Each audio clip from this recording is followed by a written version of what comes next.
皆さん本当にありがとうございます。モロッコはすごい素敵なとこです。ありがとうございます。السلام عليكم، معكم لبنى من أب مغربي وأم يابانية. عندي 21 عام.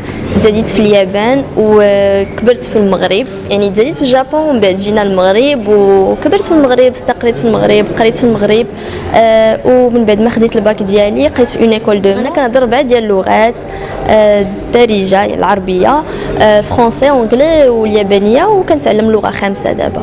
كاينين بعض المرات الناس اللي كيسولوني ماشي واش كنصاوب الزي الياباني، واش فين نقدو نلقاو الزي الياباني، وانا راه كنقول لهم زعما راه الزي الياباني هو زي اللي نادر في المغرب، بعدا ما كايناش شي بلاصه كيبيعوا فيها الزي الياباني، بحكم انه هو ما كيتلبسش ديما، كيتلبس غير في مناسبات اللي قلال حتى حنا عندنا في الجابون، و هو اللبس ديالو صعيب بزاف. في حاله كاع خديتوه خاص ستيليست سبيسياليزي اون كيمونو هي اللي تلبسكم الكيمونو، حيت صعيب بزاف في اللباس ديالو.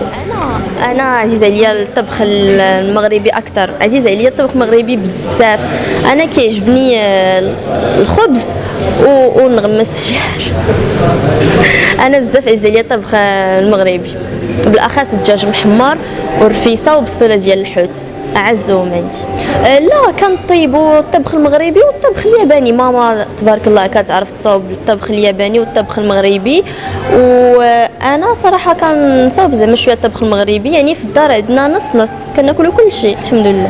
الطبخ المغربي والطبخ معروف عالميا، يعني كاينين دي ريستورون في اليابان كيصاوبوا الطبخ المغربي، ولكن ماشي بحال هنايا، فهمتوا؟ يعني كيكون طاجين مي ماشي بحال الا كليتيه في المغرب. المواقف اللي كيوقعوا ليا بزاف هي فاش كنمشي للمدينه حيت عامره بلي توريست كيصحابهم، انا وحده منهم. يعني الناس اللي كيبيعوا كيبداو يهضروا معاك بلونجلي، مثلا مولات الحنه كتقول لك واش نجي لك الحنه، كتقول لك بلونجلي. المواقف في الطاكسي، في الشارع حتى هي بعض المرات. هادشي اللي كاين. مواقف وقعوا هما، مي هاد الموقف بالضبط وقع لي اخر مره فاش رجعنا من اليابان، هي ان فاش في المطار كاين الطريفه، يعني كاين الاثمنه بشحال في وسط المدينه خارج المدينه، هذه معروفه، ولكن الله يسمح ليهم هما كيديروا الاثمنه ديالهم. والمشكل اللي وقع هو قالوا لنا واحد الثمن اللي خيالي، والحاجه اللي عصبتني بزاف هي قال لك خاصك تخلص على الباكاج. عمركم شفتوا الباكاج الواحد كيخلص عليه؟ قال لي كل باكاج بشحال، وصراحه تعصبت.